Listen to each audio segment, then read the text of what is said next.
Go. So perfect. Welcome, everyone. So this is defining your audience, the power of buyer personas. So first, of course, we always like to share the good work that SCORE is doing. I am a volunteer in SCORE Los Angeles. I'm in the workshop and marketing committee, and I'm a workshop presenter, obviously, that's why I'm here. So I kind of cover both sides. So I'm moderating for the Charlotte chapter today. But I know many of you are obviously attending webinars and maybe using the other services that SCORE has to offer. But there are 200 chapters nationwide, I think about 60 years old now.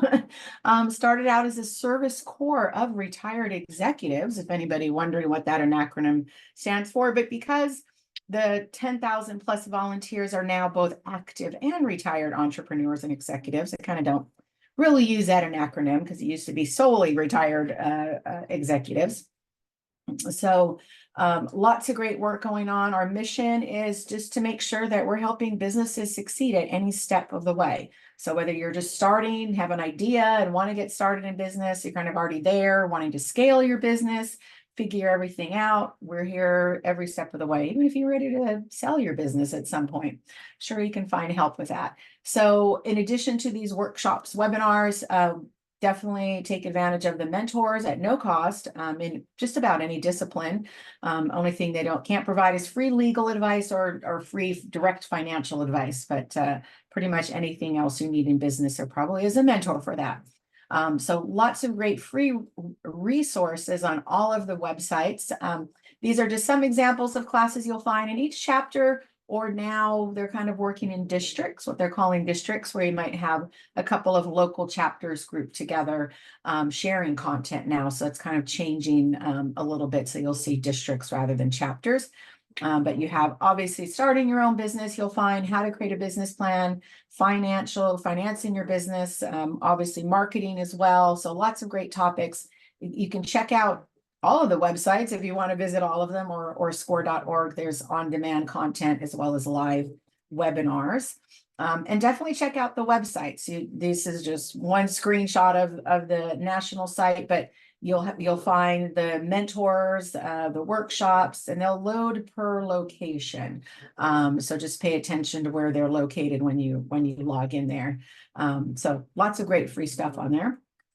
And definitely check out the local. If you're dialing in from the Charlotte area, this is the website for Charlotte, or just go to score.org if you don't know your local chapters link, and you can find it there as well, all the chapter information. So that is SCORE. And now a little bit about me. Some of you have met me in other classes, at least virtually met me, but I have been in the online space, as you can see here, for many, many years. Can't even count.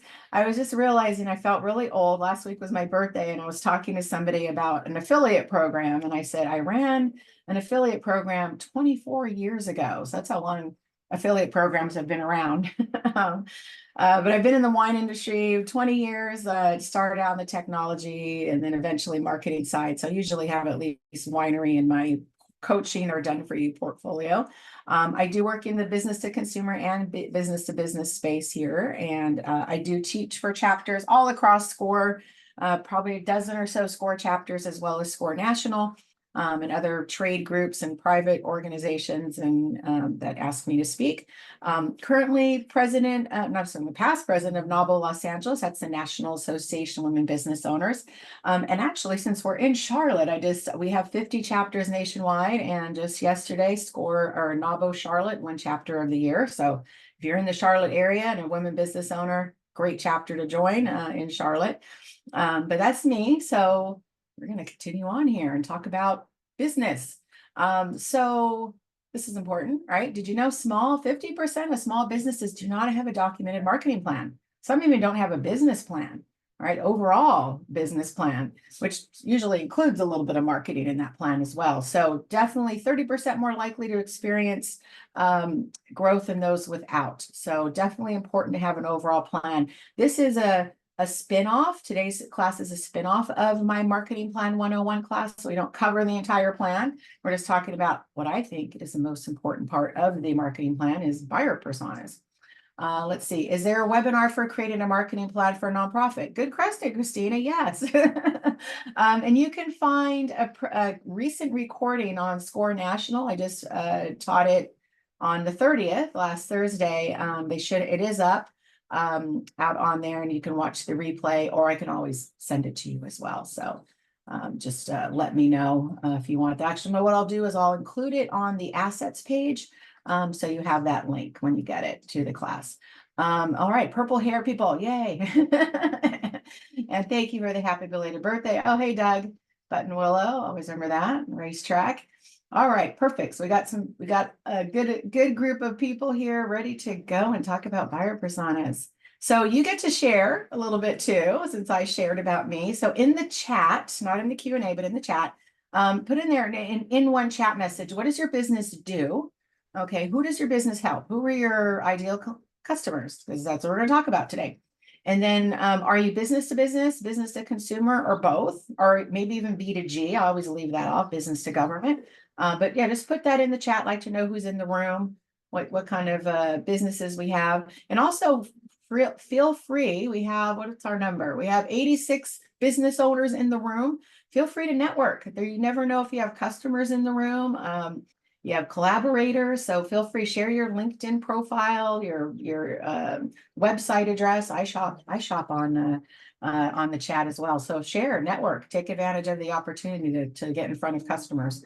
So, all right, mental health, B2C, provide. We have a lot of, so make sure you're putting what you do, not just if you're B2B or B2C. I like to know what you actually do. Project management, website design, digital marketing for local restaurants. All right. Travel agency. Okay, keep on typing in. I'm going to keep on moving on here. So when we're talking about marketing, advertising, the world of, what we do here, we talk about the kind of poem. This one's a little backwards: paid, earned, and owned media, and where they kind of intersect as well, what they mean and where you should be, right? So first, earned media, word of mouth, right? So shares, likes, mentions. PR, so public relations, it falls under the earned media, right? Earning media coverage as well. So that's, and that could be, and you'll see this diagram, they kind of cross over. Earned media, you might pay for earned media, right? You pay a publicist to do press releases and do media outreach for you. Owned is what you own. These are kind of obvious titles, but it's your stuff, right? What your website, your social media content, your email, blogs, all that. You determine what content, what you're going to sell, right? So it's your owned media. You don't own the properties themselves, but you own the content on that. And then paid media, guess what that is, right? So anything that you pay for as far as advertising, retargeting, maybe you pay influencers, you do social media ads. So, and you might pay for, obviously, some of those earned. SEO, right, would be under that earned media, like your I pay somebody SEO to earn top spots on search engine results as well. So where do you go in here? Obviously, you all should have your own media covered, but where do you go when it comes to earned, paid, etc. Right? So that's what we're going to kind of talk about today. And having a plan in place, right? Ben Franklin says, if you fail to plan, you're already planning to fail. We don't want this. Anybody have this plan? We kind of, on the left, we twist the cube. I have one here. Now I have an actual, my friend sent me one where you're just kind of twisting, like, which way do I go? What do I advertise now? Should I do some social media? Like, is that anybody here? That's their plan. It's okay if you admit it. It's okay. We're amongst friends. All right. That's still your plan, Chris. Uh-oh. Maybe you have this plan, a little bit messier, kind of throwing the spaghetti on the wall to see what sticks plan. Not a good one. That's not good either. We don't like that. Or this one. We don't want what we call in marketing spray and pray, right? Kind of shoot the bullets or fling the arrows and pray that you get a bullseye. But all of these holes represent your time and money. And so I know I don't like to waste either one of those, so I'm sure you don't as well. So let's not do these plans. Oops, we went back to spaghetti. So this one I share in my marketing plan class as well. I tripped upon this on LinkedIn months back, an article that came up from CB Insights about why the top reasons startup fail, but it could be not necessarily just startups. Even businesses that are already kind of in the scaling phase might have these issues. So when I was looking at their list on the left, I said, a lot of these are tied into marketing.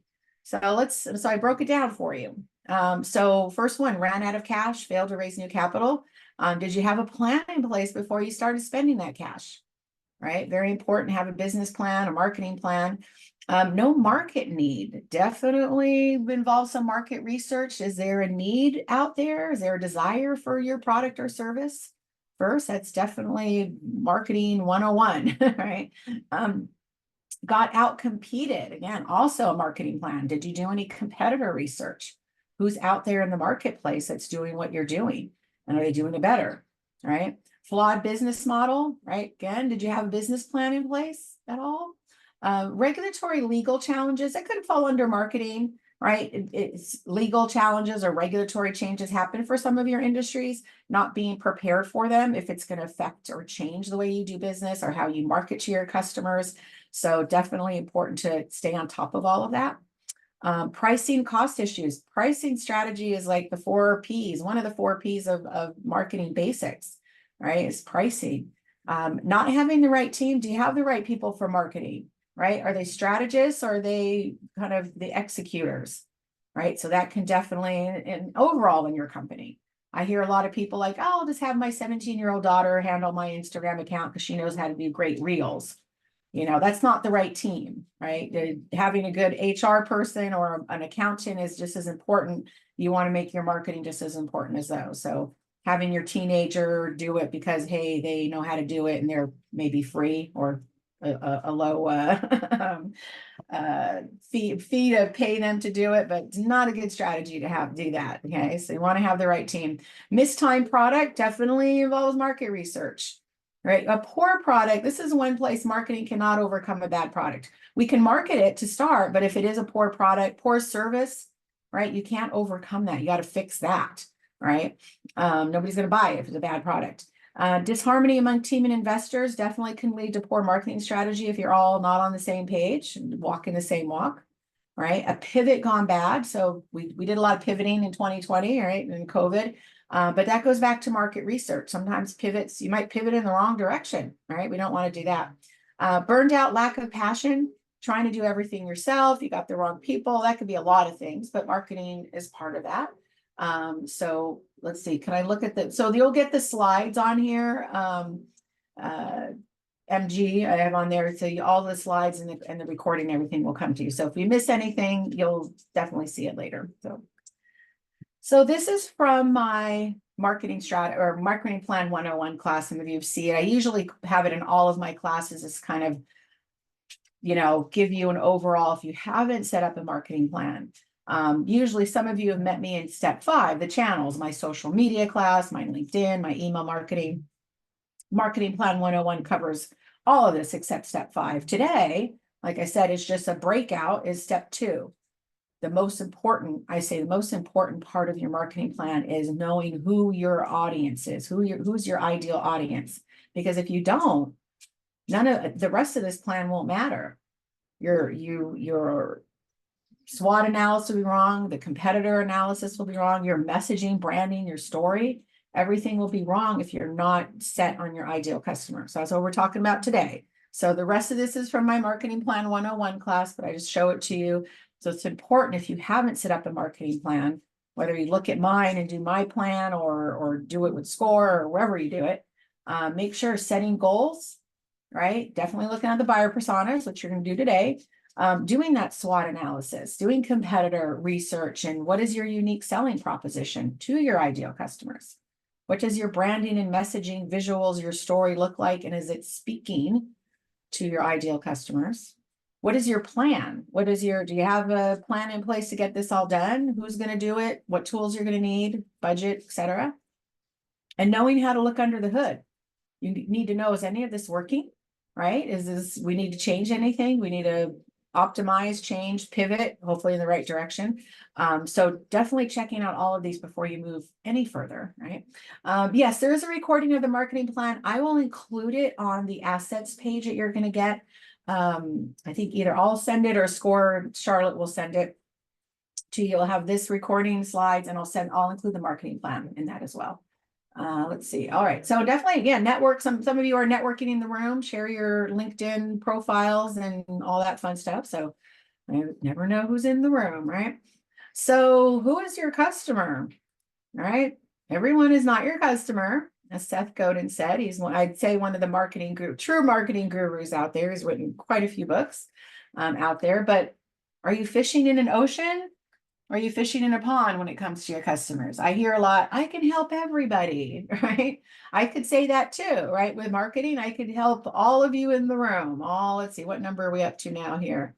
We have 94 people in the room. I'm sure I've probably worked in almost all of your industries in some form or fashion, but I could say, you know what, I'm only going to do like dental marketing. Or I think somebody in the room said they focus on restaurant marketing. So that's fishing in a pond versus like, I can help everybody with marketing, right?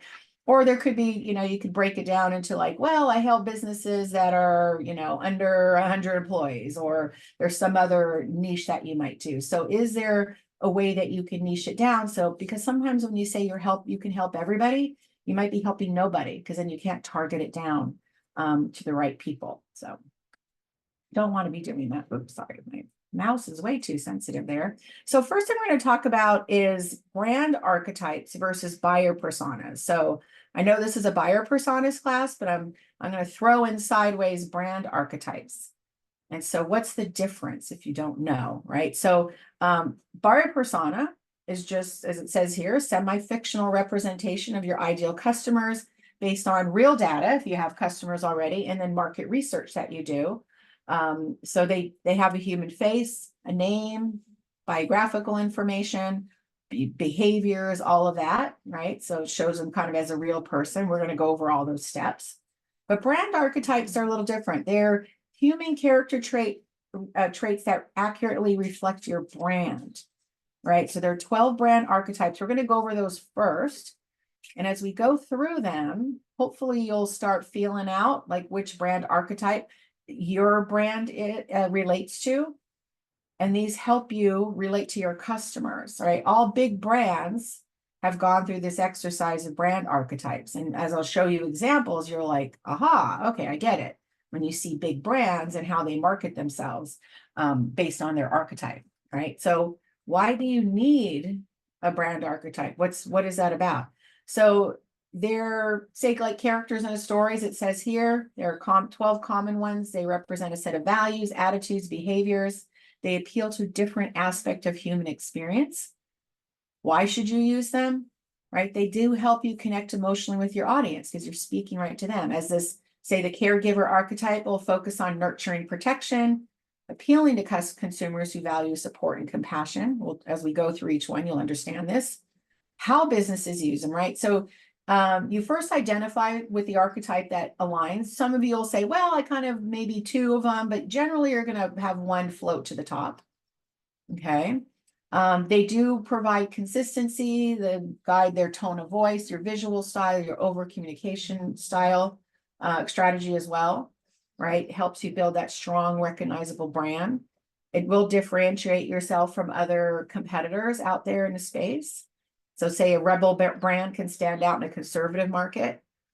Emotional connection. It helps to tell stories, create messages that resonate emotionally with the audience, right? So this example here at the bottom, Nike embodies the hero archetype, right? So they inspire and motivate through its messaging, appealing to individuals who value triumph and perseverance. So if you think about Nike, right, all of us can wear Nike. All of us can use Nike products. We all can wear Nike shoes and Nike athletic wear and all of that, but they're not targeting all of us. They're not fishing in the ocean. Their pond, right, that they fish in is those elite athletes, right, that are the, value, triumph, and perseverance. So if you think about their advertising, who do they use primarily? Right, LeBron James and Michael Jordan and Tiger Woods and all the for professional sports and athletes, Olympic athletes, etc.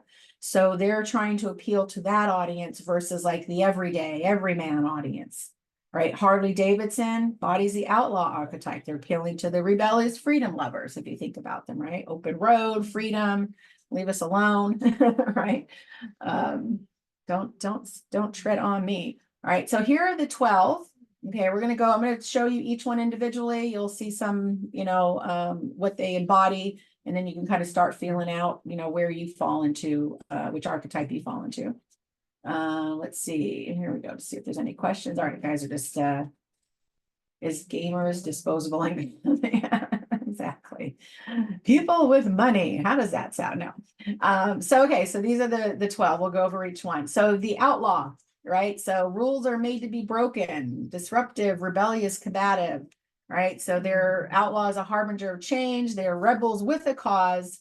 They challenge the status quo, right? They desire liberation, branding style, criticize or denounce the status quo, disrupt, shock.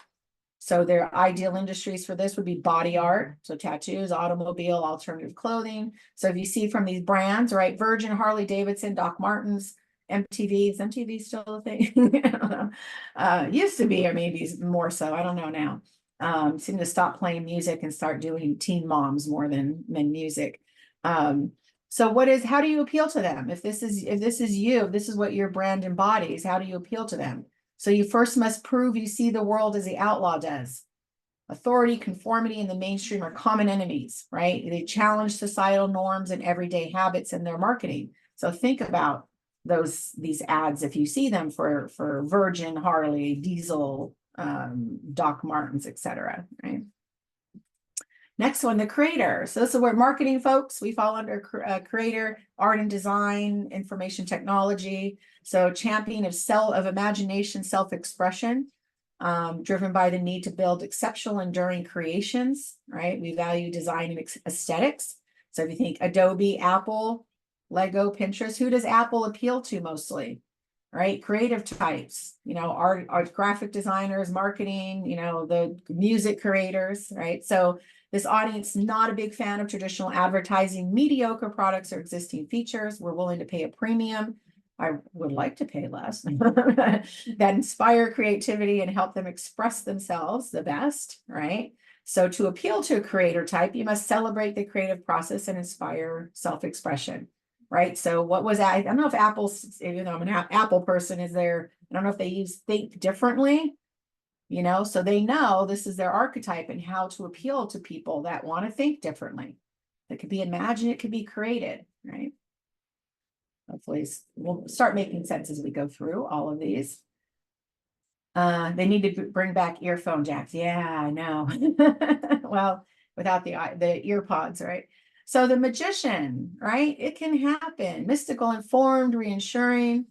It's charismatic, clever, dynamic, driven to make dreams come true through mystical ways that take people on a journey of transformation. So think beauty, entertainment, health and wellness, right? You're taking beauty or transforming them, like doing their hair and makeup, transforming their look. Entertaining, we always are obviously transformed to another place and time. Walt Disney, MAC Cosmetics, Dyson, I guess would fall under Coca-Cola, right? And then how do you apply the magician's archetype? So they don't settle on a singular buyer persona. They appeal to other personas because of the ability to transform. So some of you may relate to this one. Brands that provide a product or service that takes their customers on a transformational journey, worn out to new, lost to found. So potentially coaches, they like life coach, health coach, et cetera. It says here, health and wellness, right? So theme parks, resorts, spa retreats, right? We are looking for an escape from stress or the mundane. We want a magical, transformative time, right? So is it Lila? What's your service? If you think you're a magician, I'm curious on that. The hero, right? Where there's a will, there's a way. Honest, candid, brave, the savior and redeemer, right? So this is the Nike, Under Armour, Gatorade, FedEx, as we talked about Adidas, right? Just do it, right? Is Nike. So where hero seeks personal transformation in their quest for triumph over adversity, right? So how do you appeal to them? Their important assets, inspiring messaging and content that taps into their ambitions, helps them take action, right? Just do it. So definitely sports brands that appeal, like use LeBron James, David Beckham, their advertising. So they want to aspire to triumph and persevere, right?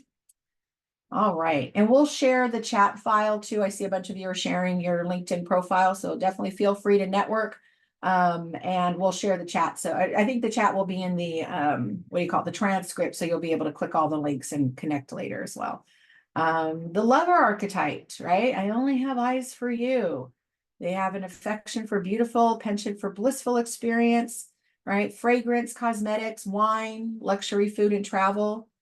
So the brands, Chanel, Hallmark, Godiva, Tiffany and Company, they want meaningful, intimate relationships, whether between partners, family members, or friends. It's essential to this archetype. To appeal to this lover type of audience segment should create messaging that customers feel loved, not only by others, but around them, but themselves. Right. So you must make them feel attractive or stir the passionate desires for connection and intimacy. And then the jester. If I can't dance, I'm not part of it. Right. So it's all about having fun, living in the moment. Right. They not only love having fun themselves, but they see it as their duty to be a ray of sunshine for others. Right. They desire enjoyment and fun, promoting good times. So kids entertainment, maybe some beer brands, I guess, too, confectionery. So we have M&M's, Old Spice, Nickelodeon, obviously a kids channel. A Dollar Shave Club and Old Spice, that'd be play out. They have fun, kind of, poking fun at themselves, kind of advertising as well. Geico, Gecko, right? Be a jester. So they're rarely a buyer persona, but can be a perfect archetype for brands and entertaining, right? Or associate themselves with good times would be the jester. Right? And the everyman, right? You're just like me. I'm just like you. I always think of Barney. I love you. You love me. Right. We're one big family. I was a little too old for Barney. That was my niece and nephew. But they tend to blend into society as the everybody. I don't like to stand out in the crowd, friendly, easy to talk to without being overly funny, rude, or excessively loud. Right. So they desire belonging. You want to create an inclusive and welcoming community, home life, family, comfort foods, daily apparel. So if you see these brands, right, IKEA, Target, Gap, eBay, Walmart, right, that makes sense. Target appeal, everybody can go to Target, right? To Target, as we say, right? IKEA, so to appeal to them, you must make them have a sense of belonging.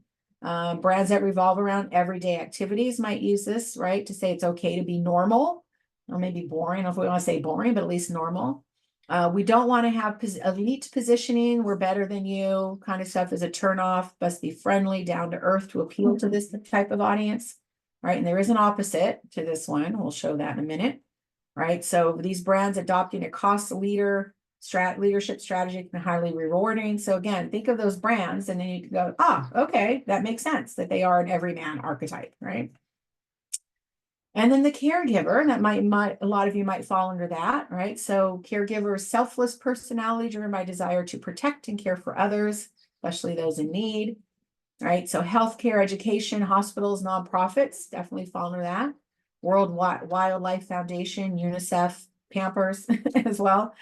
Caregiver, right? Taking care of the baby. Toms, right? You see on there. So Toms, and in another example I use in the my other marketing class, is Bombas, right? So they're a consumer brand. Tom's has shoes and Bombas has socks and t-shirts, but they give away socks and t-shirts to the homeless for every purchase that you make, right? So it's causal marketing. So they're embody that caregiver archetype because that's why they're there, right? It's not just to sell t-shirts and shoes, is because they also want to benefit other people, during the purchase. So this brand definitely looking for people in need. You want to be warm, thoughtful, generous, motherly approach, right? They always put customers first, and then needs to be reflected in everything. So that one kind of makes sense. So I'm looking. I see the work that I do is more appealing to the hero, yet the caregiver says that the ideal industry is education. But I feel like educators see themselves more as a hero who wants to empower.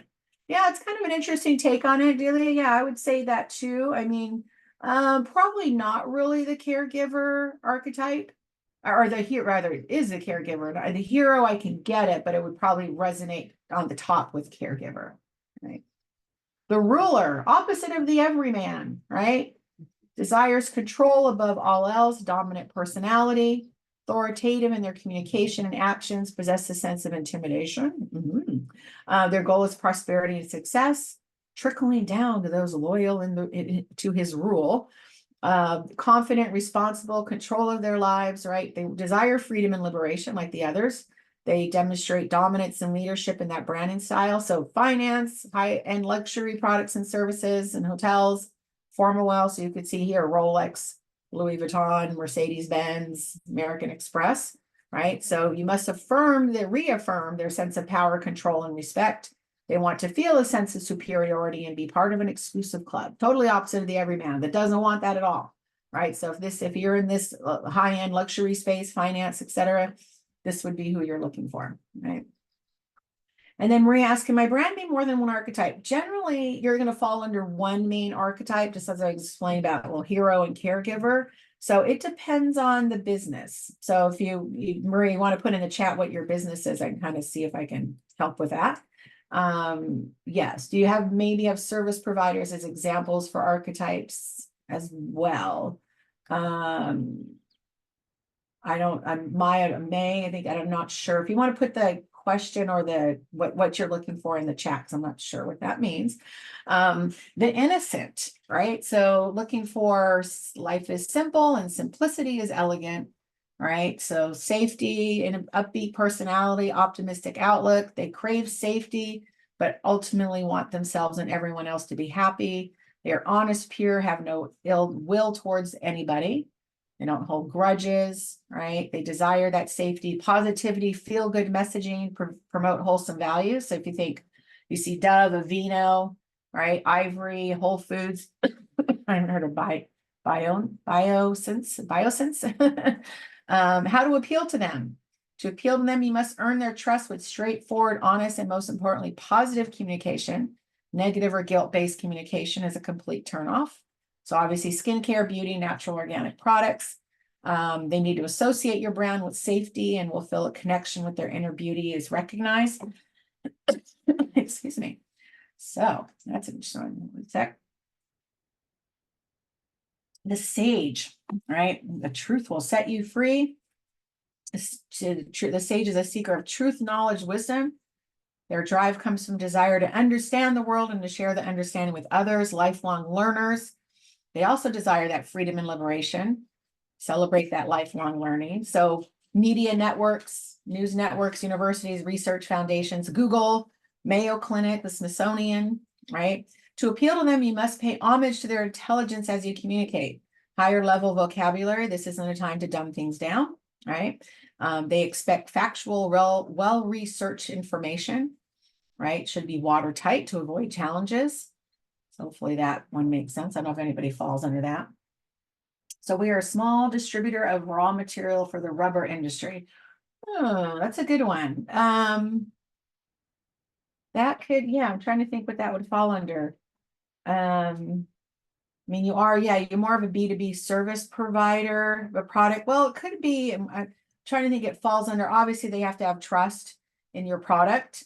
I have to think about that one. That one's an interesting one. Explorer archetype. So what do they want? Don't fence me in. Of course, they also want the freedom. They have a palpable inner drive to push themselves outside their comfort and conformity. So if you think of these brands, right? Jeep, North Face, Patagonia, Subaru, NASA, right? We're out there exploring the world, climbing mountains, right? Driving up mountains, perhaps. You need to challenge them to appeal to them, right? Challenging modern life confines will allow you to resonate with them quickly. Promote the outdoors. The unknown is the land of the free. Challenge them to explore it with your brand, of course, right? Modern society is the common enemy which many explorers live, right? A stand against society can go a long way to resonating with the explorer, right? Evoking their desires. This is how you appeal. This is what your brand represents, right? And then who you're trying to appeal to with that as well. So hopefully that helps with that. So those are archetypes. So anybody figure out what their main archetype that they resonate with? You want to put that in chat? Let's see what we have, and I'll kind of read them. Okay, everybody's networking. If we wanted more information about these archetypes, where could we go? I'm still not sure which one my business will be. So you'll get the slides. You can also look on, check out Google. You can also go to ChatGPT and ask, say based on, tell them what you do, or if you're on the paid version, you can put in your website and you could say, which one do you think is my brand archetype? It'll generally give you the top one as well.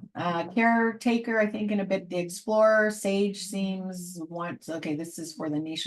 So this is what your brand embodies. not the niche you want to appeal to. So it kind of is, it's like my brand is a creator brand. So I want to appeal to people who do want something creative. They're looking for marketing, right? As an artist, you see three, you should pick one. Artist, you're probably going to fall under the creator brand, right? So it isn't who you want to necessarily, it is who you want to appeal to. I know it gets confusing because it's not buyer personas, but this is what is your brand resonate? So think of some of those bigger brands, right? Like Nike or Harley Davidson, right? They're definitely the rebellious freedom lover type. That's who they're appealing to, right? So that's what their brand embodies. So that's who they're trying to appeal to, the people who would resonate with that archetype, right? Hopefully that makes sense. I know it gets a little confusing, but we'll go over it more if you want. Okay, so buyer personas. Now we're talking about people that you want to appeal to, and who are they? Who is your customer? You know, as you built your product or service, right, and decide to do it, who do you imagine using your product or service? What do they look like? What do they desire? Why would they want your product or service? Okay, so oops, I'm going backwards. There we go. So again, I said earlier, it's just a semi-fictional representation of your ideal customer based on market research and existing customers. Some of you might have existing customers to go off of. And what's a persona versus a target audience? So a persona is, as you can see, is an individual, right? So this is Jake. He's a 33-year-old marketing manager. It's kind of animated here, moving. He has a wife and kids. He likes music. He has a degree in digital marketing. He is under a lot of pressure from the board for results. You know, his board is a little dinosaurs, right? So it's specific definition and characters of their ideal clients, details about habits and work, where target audience is a more broad definition, as you see here. Marketing managers between the age of 30, 45, work at big companies. Here's their salary range. You don't spend much time online, which is weird for marketing people. So more broad definition, right, between the two. So why should you create buyer personas for your business? Why is this important? My customer is a guy or lady that doesn't like flies landing on the potato salad. Oh, okay. That's an interesting one. Hopefully nobody does, right? So that would be everybody. I don't know. Does anybody like flies in a potato salad? So why should you have a buyer persona and create these? So definitely allows the business to understand their customers' needs, motivations, behaviors. What are their pain points? How are you going to help solve those pain points? Like having flies in your potato salad, right? Tailors your marketing strategy. So once you know who they are, you can be more effective in your marketing and targeting those specific personas, and you'll know where do those people hang out, what kind of marketing and advertising appeals to them, right? Hopefully it might improve your product development if you know who we're appealing to, right? Might increase your sales. Of course, if your sales team knows who your buyer personas are and how to reach out to them and how to hit their pain points, right? Definitely, hopefully retain your customers and more customer satisfaction, right? And how do you find data? A few ways. Obviously, existing customers. I always ask, I work with my coaching clients or even my done for you clients. Well, that's like the first thing we do. I call the buyer persona part of the coaching program, wrestling the alligator. And there's a reason for that, because a lot of you like to say, I can help everybody. I don't want to leave anybody out. I'm like, well, let's try to wrestle that alligator. I know it's a little scary to do that, but you know, it's hard to resist that urge. And so that's what I help them do. So that's the first thing we'll figure out. I'm like, well, who do you have? Who do you work with now? Give me examples. Lay out 3 or 4 of your customers. Who are they? Why did they come to you? You know, and what are you helping them with? You know, so that's how we start laying out, like, existing customers. Can we lather, rinse, repeat with the existing customers? Is there a trend that you're seeing coming in, right? Might be easier for some of you than others to figure that out. Like if you say own a bakery and people are coming into the shop and buying your cookies and croissants and birthday cakes and etc., maybe you can get an overall feel like, okay, well, our neighborhood is a little older, people coming in, older people, or maybe it's a younger you know, urban audience or suburban, and you can get like visual feel. A lot of them aren't going to share like, hey, we are, you know, married couple and 30-year-old, and not going to get a lot of data. Some of you might get data on that, right? Insights from sales team. You can carry out customers surveys or interviews if you want to ask them those questions. There's a ton of business digital data out there, right? Mr. Google, right, is our friend sometimes, generally. Some of you might have industry organizations that put out data. Your local chambers of commerce might have data specific to businesses in the area and what's going on in industry. So, that's a good place to start, is to look online and see what's out there. Okay. Explore the audience of bigger industry players. Look at the competitors out there in the space, especially the bigger ones. What are they doing? Who do you think they're appealing to? Based on their social media, maybe their ads that they're doing, right? Just poke around and see what else is going on out there.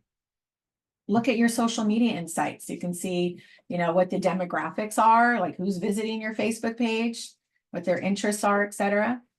And then you can ask the robots, right? So if you're using ChatGPT, if you're on the paid version, you can put in this particular prompt, and it's a good idea to do it, on the paid version. You can kind of do this on the free version as well. And we have to feed it more information. So you can put in based solely on the content. You got to put in solely on the content of the website. You put in the entire URL, right? HTTP all the way down. Who is the ideal client for this business based on what you read on the website? Now, this would require that you do have some good content on the website. So if you went to that's my URL. If you went to my website and you did this prompt, it would say, yeah, okay, it's a marketing site. They help businesses with social media and email and blah, blah, blah, right? So it does read it properly. It's a good exercise to do because you want to see, is your website actually reading correctly? I've done this with some clients, and it's like it's not understanding what their business is because generally it's not a lot of content, and it might not be appealing to their ideal client, right? And then you can ask it, hey, now build me 5 buyer personas or whatever number you want based on the above info, as long as it's reading correctly, right? So you could do it free. You could say, okay, I'd like to figure out who my ideal client is. I have a marketing agency. I help small businesses with social media, email, promotional products, blah, blah, blah, blah, blah. And tell me who you think my ideal clients are. So you kind of have to feed it rather than go to the website. But it is a good idea, like I said, $20 to pay for it so you can browse the web and help you with that, content. But you do have to, especially when you're building marketing strategy with the robots, with whatever AI tool you're using, because sometimes it can be a little bit generic in their advice. They say use it for content building and stuff, but just be mindful of, I've seen it kind of give a little generic marketing strategy, even when it can browse your site. But you could try it and see if it works for you. Let's see. So I feel I need to narrow it down some. Yeah, from the people who don't like flies in their in their potato salad. That could be a pretty broad audience, right? Pretty much everybody, right? Or at least the ones that if they don't like potato salad, that would eliminate that, because there are people who don't like mayonnaise, right? That would be an interesting one. So if you're building, rather than using robots, if you're going to build traditional buyer personas, you start off with the basics, right? Not all of these will be needed for all of you, but generally you're going to have the personal info. How old are they? What's their age range? What gender? What do they have kids or not? Do they have certain age kids? Are they married, single, otherwise engaged in some way? It's complicated. Where are they located? If you're geographically need to be near your customers, that would be important to know. Are they in certain parts of the country or the world? What income level? Are they, upper income, the lower income, middle? Where are they at? What education level are they at? Are they, high school graduates, some college graduates, master's degree? Who are they professionally? Are they CEO of a company, a business owner? They starting employee, entry level, I should say, middle managers? Do they manage people, or are they managed by others? How do they measure success? What are their values and fears? What's important to them when considering a product like yours? What objections might they have? Right? What are goals and challenges? What are their personal and career goals? And how do they prioritize them? How could you help with that? Right? Where are they? How do they get information? How do they communicate? What media do they consume? Do they attend events? What social media do they use? Right? Are there customers you don't want? They're too difficult, too expensive, etc. So as you're imagining your buyers, like I imagine, okay, mine might be a small business owner who has, has staff, or I also work with people who are solopreneurs. They're wearing all the hats. They don't have enough time. They're overwhelmed by what they're doing. They could be, suburban or urban. Mine, like, wouldn't matter if my business owners I work with have kids, have kids or not. Maybe that would be a part of the overwhelm, but I wouldn't look at it as like, okay, they're a certain age and they, are male or female or otherwise, and they have kids or they're single or married. For some of you that might make a difference. Others it might be, you don't need those basics. So, and then B2B versus B2C, what's the difference when you're targeting your audience, right? So business to business, it's all about building relationships with your target audience. You're sharing your expertise because they need to be educated because their decisions are definitely more rationally driven. You tend to focus on more of a niche market. So it might be like, hey, I do business with environmental engineers, or I target in school teachers, so it tends to be much more niche. I target small business owners, right? Tends to be a longer selling cycle, right? Because it may involve more people, more decision makers. You might be dealing with the non-decision maker in that business, but your goal is to build trust and credibility. I talk to B2B customers, all our business owners all the time. And I say, if you strip away the internet, pretend it never existed 30 years ago, it's 20 plus years ago now.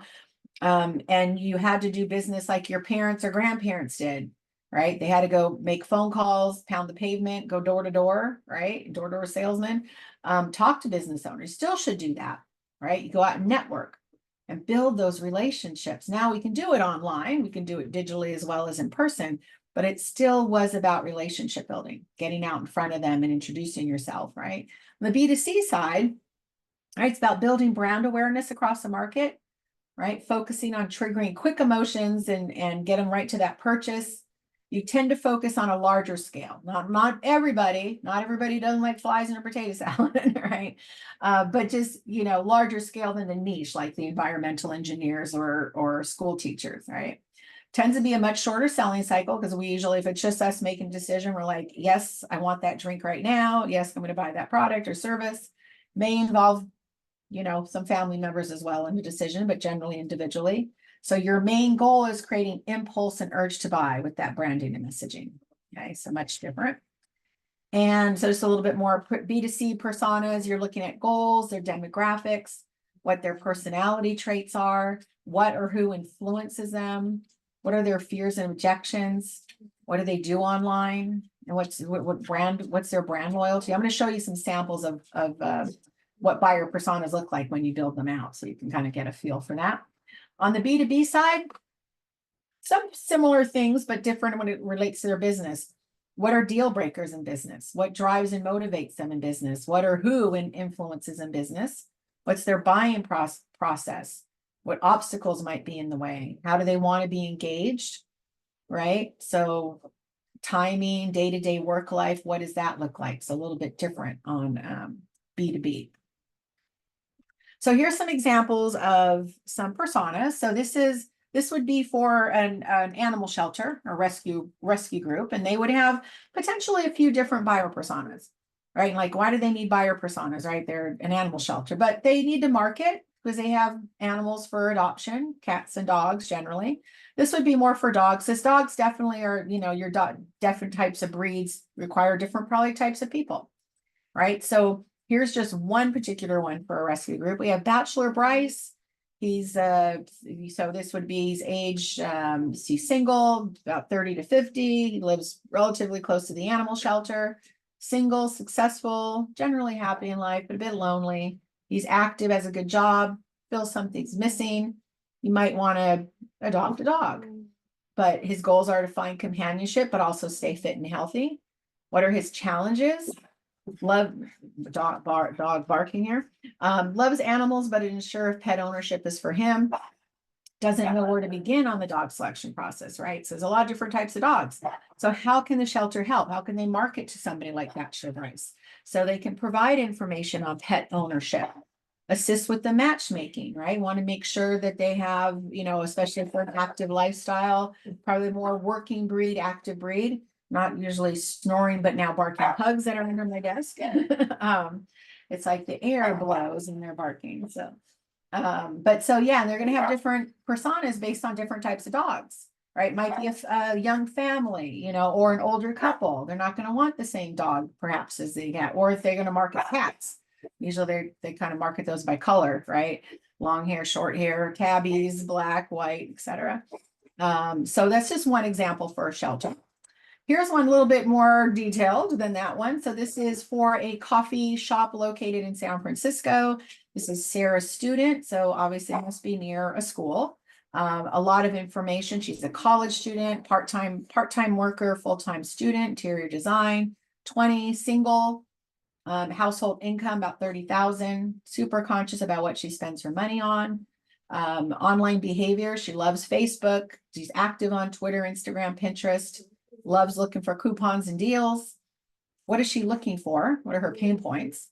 She needs a place to decompress after a hectic week, quiet place to study, good deals, right? Sense of stability in a chaotic world. This is pretty detailed out. What are her hopes and dreams? She wants to travel the world, become a reputable interior designer. She worries about paying bills and getting stuck somewhere and not being able to travel. Not enough time with her cat. So why does this coffee shop care? What could they do, right? So obviously if they're near a school and they want to attract people like Sarah, right? So they are looking for, they know that persona, probably typical with students, right? They're working, they're going to school, probably limited income, right? Limited time. So they want, fun atmosphere, inviting, relaxing deals and coupons, maybe a job board, cozy seating with charging stations, drinks, you can order drinks online, social media engagement. So, if this coffee shop was in an area where it was an older market, it would be a different persona, right? Or more, say, suburban family and kids, it'd be different personas as well. But if maybe their focus, they know like, hey, it's all about this nearby students, that's going to be their persona, right? Hold on one second, look and see if there's any questions. Let's see, we have two audiences, beneficiary and donors.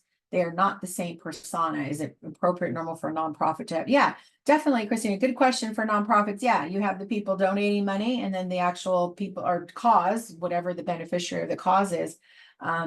So yeah, you would definitely market to them in different ways, right? You're going to appeal to them in different ways with that. People you're asking for money versus people who are going to benefit from what you're doing.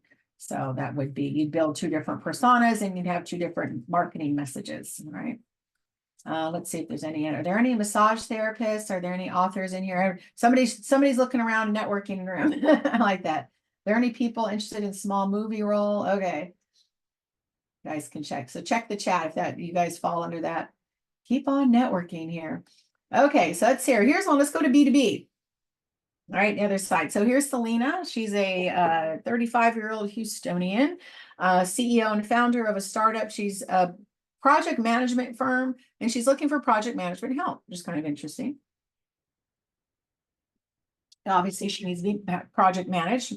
So she wants to focus on, here's her frustrations and pain points. It's a startup. She wants to be more focused and effective. She wants trying to scale her company, but she's stuck doing menial, time-consuming, repetitive tasks. It's tough managing clients and trying to grow her business. We probably all as small business owners right now, wearing all the hats, right? We're trying to scale and do everything. It's hard to get to that next level, right? Most of her projects are still managed via documents and spreadsheets. It's taken a toll on her performance and efficiency. She has more clients and employees, but now she still feels like a solopreneur, right? She wants to manage projects in a way that allow her to delegate tasks, increase productivity, keep an eye on things, but then focus on scaling her business. What can she gain, right? Create a workflow, actually just get things done more efficiently so she can scale, help her find those bottlenecks with project management processes. So it's kind of like she does that. She knows the industry. So what can the project management firms out there that she's tapping into help her? help her with that decision to use them, right? Affordable subscription plans for small business, free trials perhaps, or discounts, good customer support, good value for the money, okay? There's another one. Here's John Johnson. He's a marketing manager. He's not the decision maker. He's in the software and tech industry, 30, makes about 75 a year, BS in marketing. His goals, he needs to deliver qualified leads so they can achieve their revenue goals. And he needs to improve those conversion rates on the website with more relevant content. But maybe he's not the actual tech writer himself. So he needs to find tech savvy writers in this company, Clear Voice, so they can focus on how to increase engagement for him by providing him subject matter experts, give him the B2B content that he needs to help him solve his problem. Okay. And any wineries in the room? Raise your hand or say yes in chat. We usually have one or two. It has to be one. It has to be one out of 93 of you. Hello. Hello, Paul. How you doing? Okay, no wineries. Okay, that's okay. Might be watching the recording. Oh yes, Monica, yes, you're a winery. So these might be familiar to you if you're saying yes to the winery, I think. Right, there's different types. So they come in if you have a tasting room. Are they going to walk in and they're going to go, oh, he's an image seeker or he's an engaged newcomer, right? Probably as you get to, I only worked in a tasting room once. I was usually the back end, behind the scenes person. But one day, busy day, I had to go work down in a tasting room. And it is hard if there's a lot of people in there to kind of get to know people. But they might come in there and it might be somebody everyday loyal. They come in, a wine club member, or just somebody comes and likes coming in there. It might be a local. Somebody might come in and say, oh my God, I'm just overwhelmed. I don't know. What is this stuff? What is a Merlot? What is this? I don't know. I just drink red or whatever. They might be a little overwhelmed. Somebody might say, hey, yeah, I haven't done this before, and as you're getting them to the tasting, right? You're trying to figure out what do they know or don't know, right? Somebody might be a little oh, yes, I know everything. I want to impress everybody, right? Image seekers, right? So you kind of get to know, and as you guide them through a tasting, you're going to maybe have them taste in a different way, and then they're going to have them market to them a different way after the purchase. If you're going through the tasting and somebody's overwhelmed, you want to give them all the details and breakdown of the soil and the terroir and it was grown on the mountainside, or maybe, but just put the juice in front of them and let them start drinking. If they're overwhelmed, don't overwhelm them with more information. Where other people, the engaged newcomer, he might want more information. Right. So you kind of have to feel that out as tasting room staff. And then as you market to them after, do you get them in the wine club? Show that image seeker hey, we have this really special exclusive $80 bottle and we only have a few, and would you like to check it out? So it's the price driven person isn't going to be that one. Right. So they all have wine buyer personas different. And here's some examples of it. Overwhelmed by number of choices. They like to drink. They don't know what to buy. They might select by the label design. They want easy to understand info in retail, but open to advice, but frustrated if no one is in the wine section. That's more like going to a wine shop, and rather than a tasting room. If they're confused, they won't buy anything. Confused buyers don't buy, right? Image seekers looking for status, and maybe are just discovering wine. They have basic wine knowledge, but they like to be the first to try new wine. They prefer Merlot, interesting enough. Check restaurant wine lists, online research. Millennials and males, the enthusiasts, they entertain at home with friends, consider themselves knowledgeable about wine, right? Live in cosmopolitan areas, affluent suburban spreads, or country settings, right? Couple examples. Here's a few more. Everyday loyals, they like wine from established wineries, prefer to entertain at home. Wine makes occasion more formal. When I find a brand I like, I stick with it. That would be a great wine club member, right? So I'll let you read those when you get the slides. Just kind of give you an idea. So as you're building personas, right, kind of the step-by-step, right? We first start with the name, face, and description. Not all of your customers are going to have, brunette, young, gal named Maggie. But if you envision, what the people or person looks like that is in your product or service, kind of helps you start to have a feel for who that is. So we have Maggie. She's a 33-year-old professional in a high cost of living area. She's a marketing manager at her medium-sized company. She feels overworked by little repetitive tasks. Okay, so basics, demographics here. She is a BA in marketing. She's in Boston, female, her income level.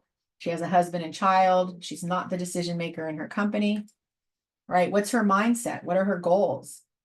She wants to be able to do her job within a standard working day without feeling stressed and pressured.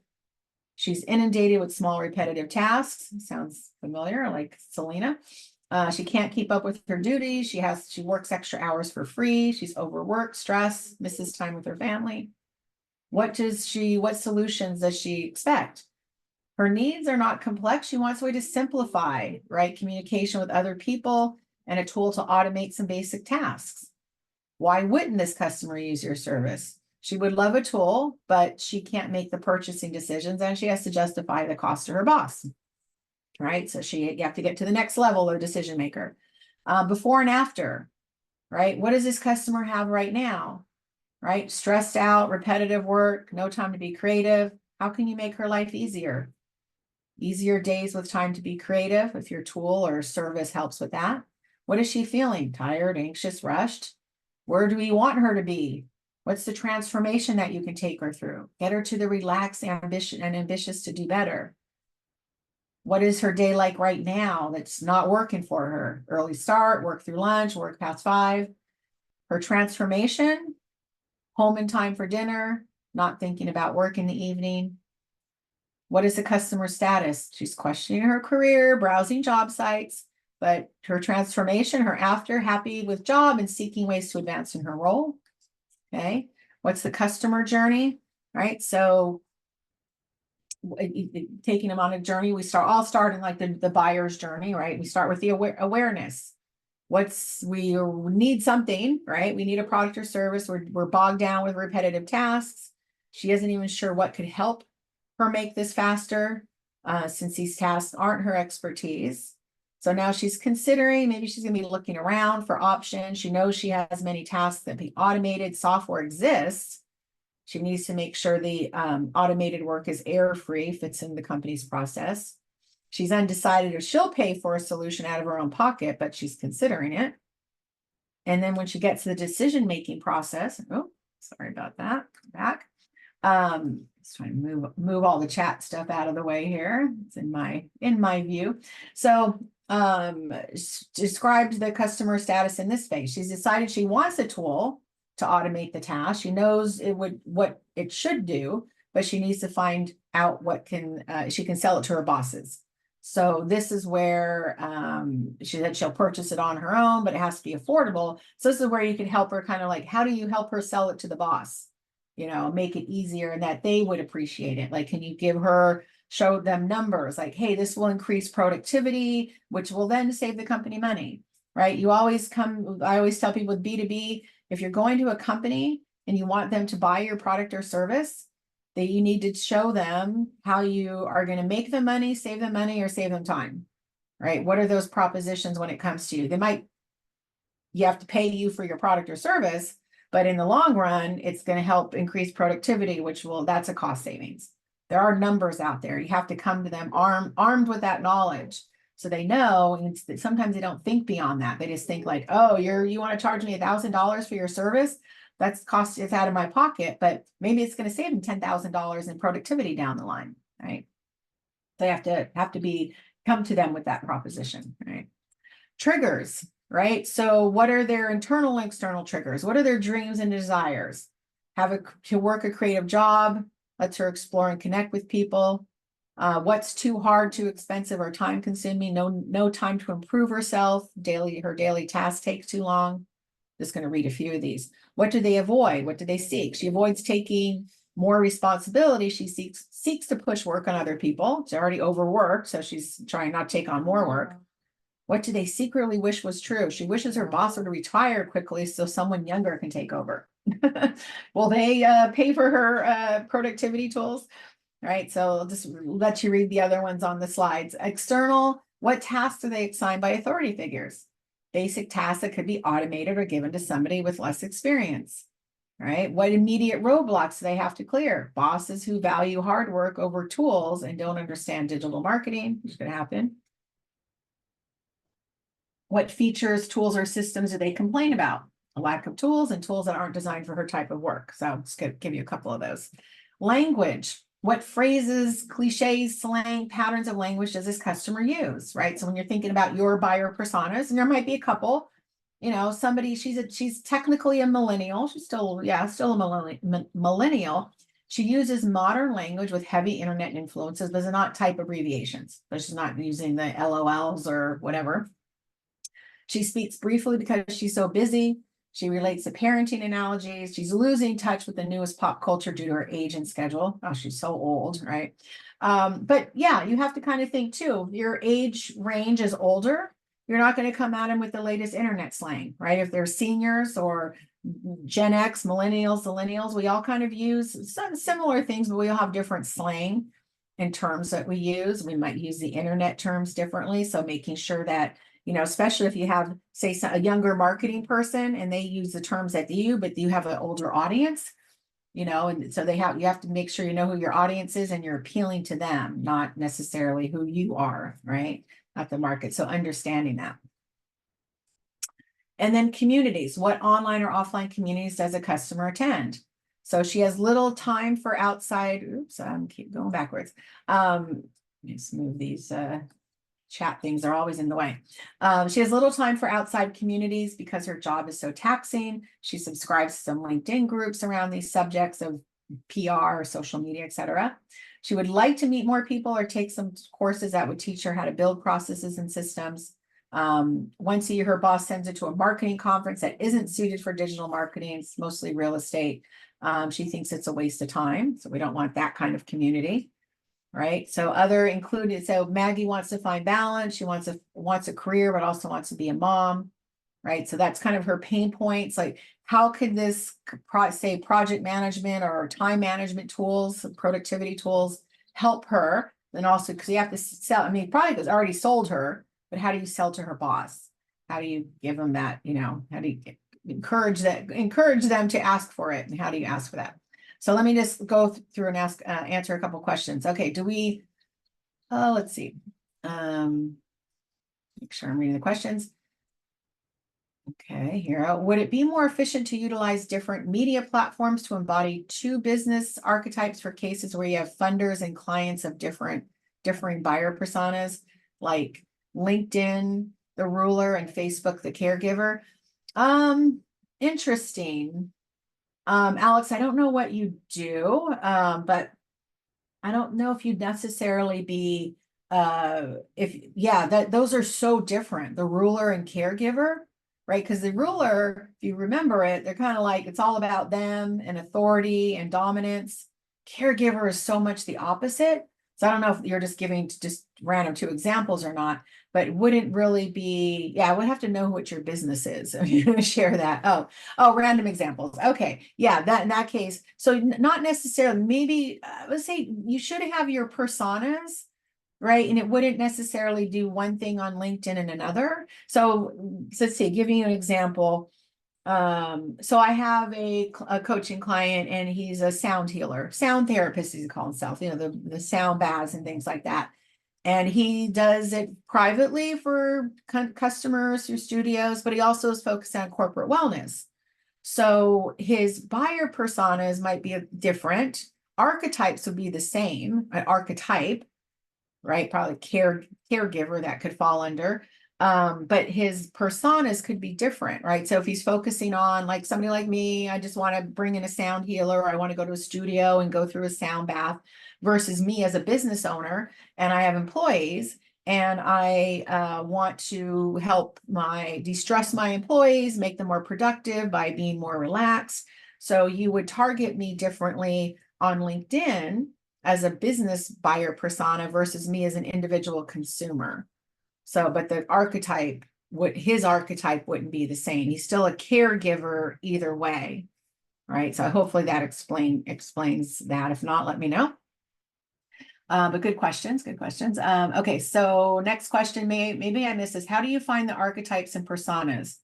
Would you pay, or how would you get the market ideas? I'm a career coach in IT and saw the archetype for IT. I see all the personas in a lot of my folks. Yeah. So again, who are you as who's your business as an archetype? And I think did that fall under, where did the IT people? I think it was creator, right? So, but you're a coach, a career coach, I could say that could be a caregiver, right? And the personas can be different, right? So who needs the career coaching? It could be somebody who's like, stuck at their entry level job and they're looking to advance. It says in IT, so that's more specific career coaching that you do. Are they executive level versus an entry level? They're somewhere mid-career, maybe kind of retirement. So it'll be kind of just kind of off the cuff kind of things I'm thinking of as personas that would need your services, right? And we can explore further if you wanted to talk further. Let's see, would it be more efficient to utilize, oh, I'm sorry, I already answered that question. Keep going here. Do we just sort of make up these points, or how do we fill in all these blanks? Even with the market research, I feel I would still be making up details. You don't really want to make up details. You really should understand, and I don't know if it's May, you really should understand who your customers are. It wouldn't be something you would want to make up, right? So if you want to put in the chat what you do, that might help me explain that further. But yeah, you don't want to really make anything up, because it's like you have to understand who your ideal customers are. Who are you selling to? Who wants your product or service? Who do you envision that? Is it, I'm just making this part up. Is it moms with young kids who are overwhelmed and you have a product that would help them? Maybe you do tutoring, so it's kids that are struggling in school with their math, and you're really trying to appeal to the parents more so because the kids aren't going to come to you, hey, I need a math tutor. So really, yeah, you really should hone in on it. Shouldn't be anything that you're kind of making up in the details, if that makes sense. Oh, here we go. I'm still in training to become an image consultant. So this is why I'm so yeah. So who is it that would be looking for that? Right? So as an image consultant, I don't know if you do style, like actually clothing styling, or just like, say, I'm just going to make this up, CEOs, maybe women you're focusing on. I don't know if you do men, let's just say you focus on women and they are age 30 to 55, maybe they're senior executives and they just style and coloring, yeah, and they don't have a sense of style. They want to improve their style, and when it could be, I worked with somebody a couple years ago who was kind of a stylist here in Los Angeles, and she did personal styling, personal kind of branding styling for their wardrobe, but also their business. So what did their office look like? Places that people publicly to, show their style and image because they just didn't have a sense of it. So, it's kind of that, somebody's like, well, I need to improve my wardrobe and my style and color, but I just don't have a direction in that. I don't feel like I have a sense of style, and I always wear black, and because I just don't know what to wear. I'm not sure what looks good on me, so you have to kind of figure out. It's kind of just giving you some stuff off the cuff, like why would somebody want feel like they need a stylist? And because it does help improve your brand overall image, how you appear out there, especially a CEO versus, say, somebody who's entry level who wants to like up their game, in it, not dress like they did in college. And maybe that was appropriate, but now as you're advancing in a career. So yeah, it just depends on who your personas. There'd be some things to work through on that for sure. So hopefully I just the brief overview here.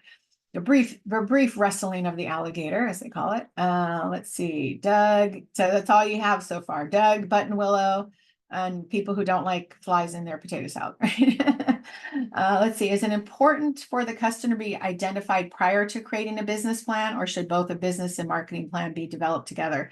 I would say always start with the business plan.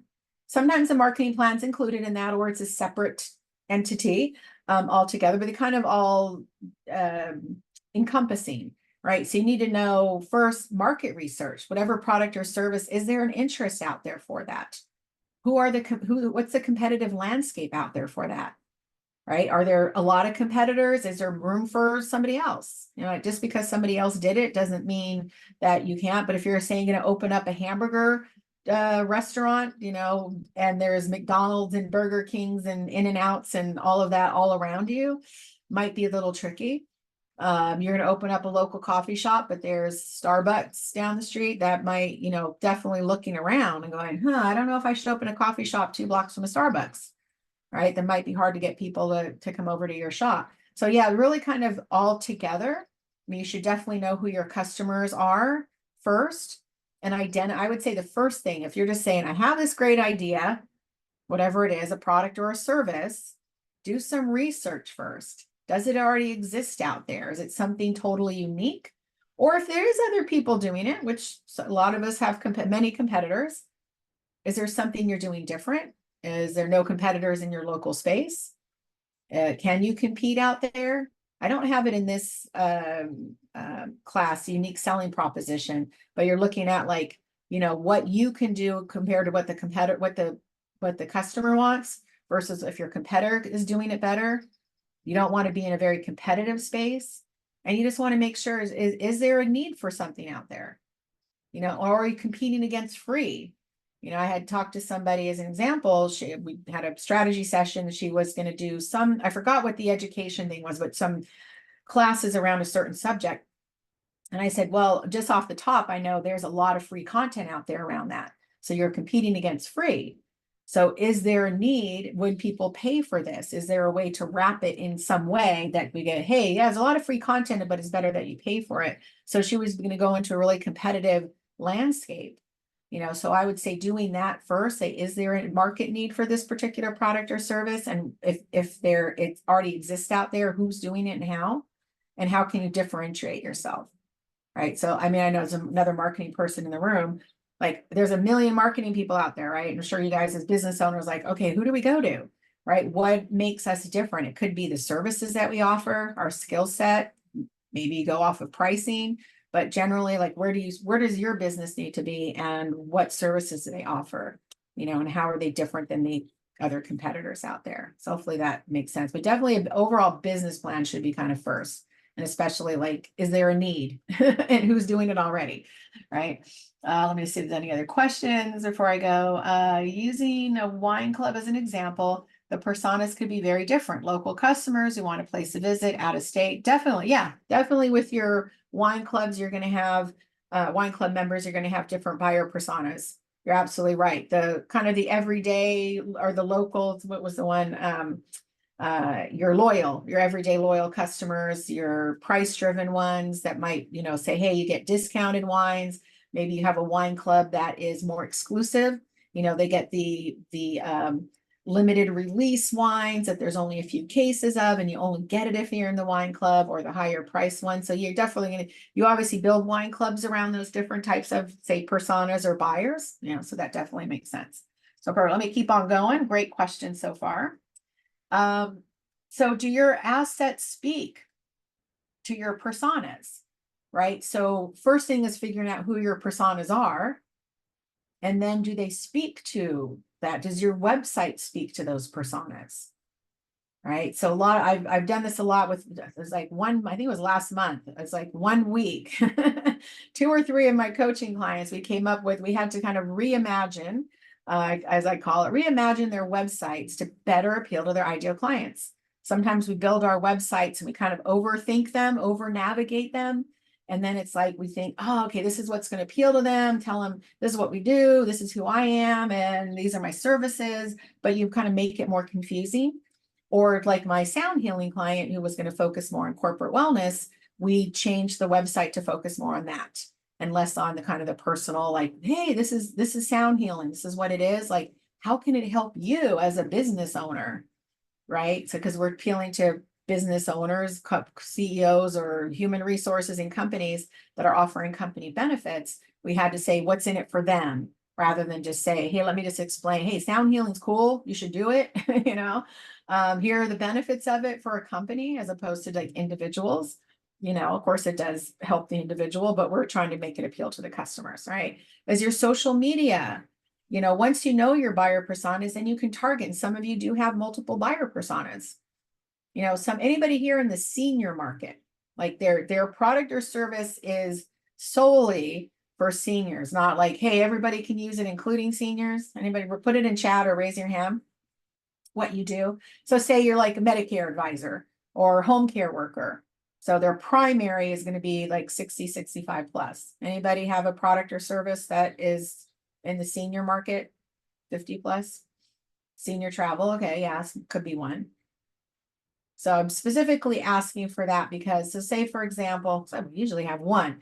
So say like the Medicare advisor or home care, or I was talking to somebody yesterday, one of my coaching clients has um, a teddy bear that helps remind people to take their medications, right? But yes, boomers love to travel.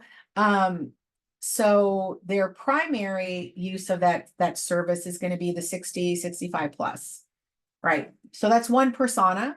You might appeal to them, but also their kids or grandkids even might be helping them with that. Like I help my parents who are in above boomer, the golden silent generation, 80 plus. I'm their primary kind of caretaker, right? I'm taking over medical decisions and legal and financial decisions for them. So you would appeal to me differently than I would make the decisions or figure out, okay, they need to go to home care. They whatever service you have, I probably am making that decision for them. Where other seniors are maybe making decisions for themselves. So where you find me is different where than when you find your parents on social media. If you put an ad up that had two old people with gray hair, I cover my gray, I might not look at it. If I see an ad with a family with kids, I'm gonna tune it out because I'm not a family with kids, right? If you see people with purple hair, I'll probably turn and look at it now. So how you appeal to the parents is gonna be different than you appeal to the kids, right? And on the other end, if you have a service that's for kids, right, like tutoring service or something that the kids like, you're probably going to be appeal to the parents. In some cases, you might like if it's a toy or something that the kid can say, "Hey, mom and dad, I want this," as opposed to like tutoring, like the parents can make the decision. You're going to appeal to that differently, right? Your marketing materials, your pitch, who you help, what the problem solution outcome is, how do you appeal to them? So we have somebody who does Medicare, right? So in this case, right, you're going to talk to the seniors, right? It generally, right, 65 plus, got to be 65 to get on Medicare. So you might talk to people who are 62, 3, 4, we're getting ready to be that age and have to understand Medicare. Like my parents are already on Medicare, they're 80s. I don't understand it all. Thankfully, they're with Kaiser and everything's all encompassing. I don't understand Medicare A, Part B, C, whatever. Eventually, I'm a little ways off from being Medicare eligible, but it's like a lot of people don't understand it, right? So you kind of have to appeal to the people who are already there and ready to use it, as opposed to the ones who are coming down, or I'm helping them make that decision if they haven't yet done that. You know, at 65, like 15, 20 years ago with my parents, they already had that figured out. I didn't have to worry. They were good. You know, my mother unfortunately now has dementia, so I'm dealing a lot with that. And we'll be looking at home care, see memory care services and stuff. It won't be my parents making those decisions, right? So how do you appeal to them in different ways?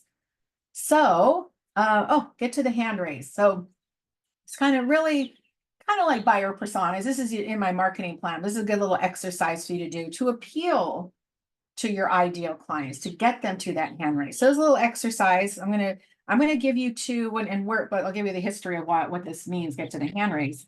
So I was on a phone call with I had a business coach. This was early 2020. It's literally like days, I think, before COVID shut us all down. And our business coach, we had a mutual business coach, and she said, "Hey, get on a call and get to know each other, do a little, networking call."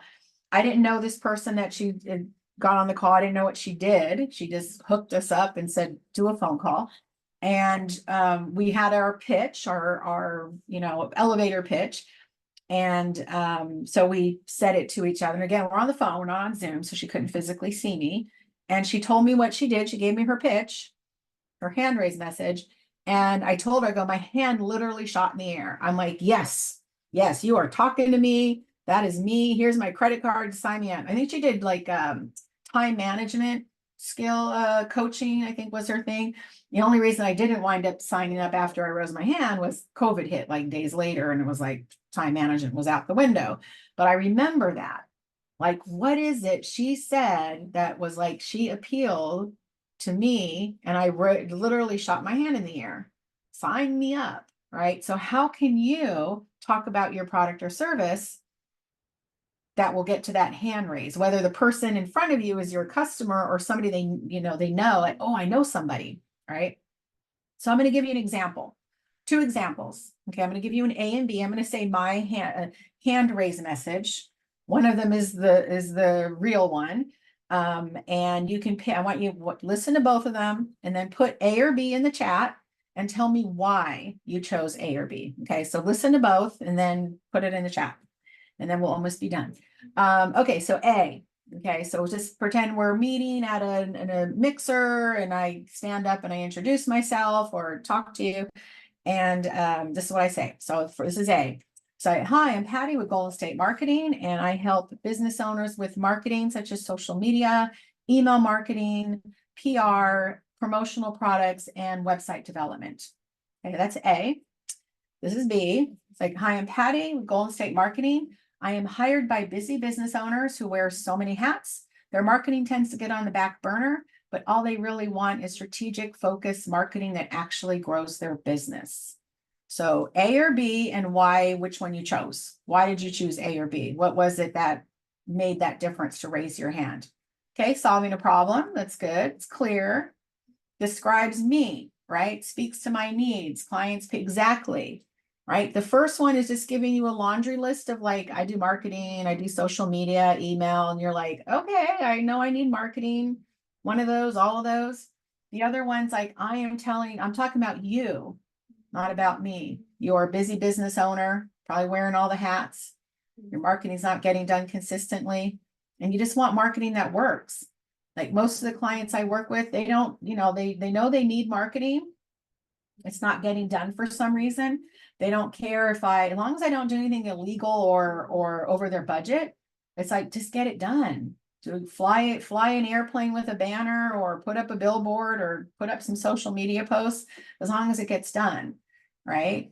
Now, of course, I don't know if I fly an airplane with banners for most of my clients, but you get it, right? It doesn't matter necessarily what I do. That's not resonating. You can raise your hand, right? Because you're probably a busy business owner wearing all the hats, right? So think of your pitch, your hand raise message on who can you help, right? Who is it you help and how you can help and what's their problem and how you can take them to that transformation.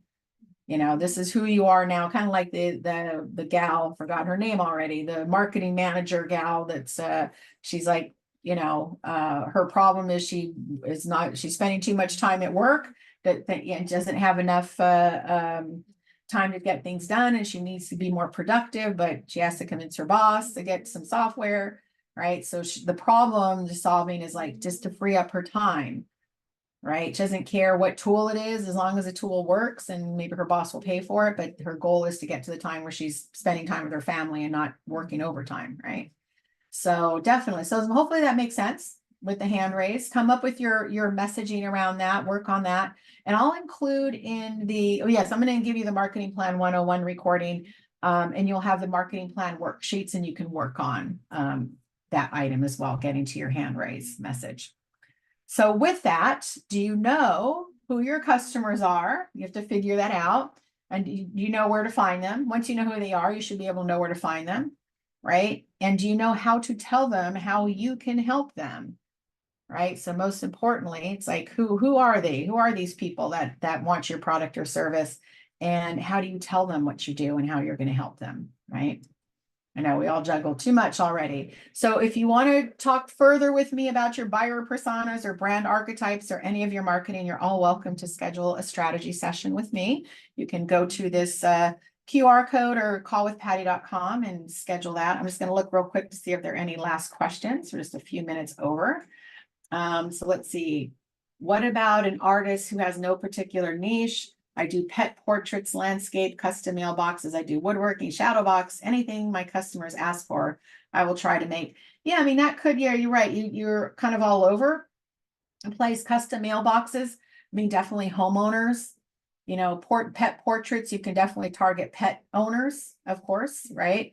Definitely find them on Facebook, and I'm in all the pug groups, and I'm sure there's a lot of other dog groups. So you can definitely appeal to that. So yeah, there'd be some niche markets perhaps in there that you could do some buyers, I say not niche, but buyer personas in that as well.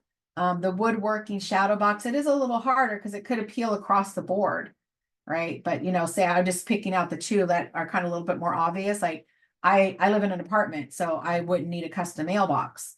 My parents maybe, but pet portraits, yeah. I have 3 of those. So yeah, so those, some of them might be a little harder to target than others. And it's going to be by design aesthetic, right? So everybody's tastes are completely different. Somebody might like watercolors of country scenes, and somebody else might like something that's more Picasso, modern, etc. So it's just going to be kind of that visual appeal. Hopefully that makes sense. Thank you. You're welcome, Karen. Thanks for the presentation. All right. I appreciate all of you for being here. So I think that's all of the questions I see. Anything come up, you're welcome to email me. Watch your email for the email with the assets from the class. We'll get that over to you as soon as we can. And thank you so much for attending. I hope you figure out your buyer personas and your brand archetype. And again, any questions you have, definitely reach out to me as well. So thank you, everyone, and have a great rest of your day. Thank you.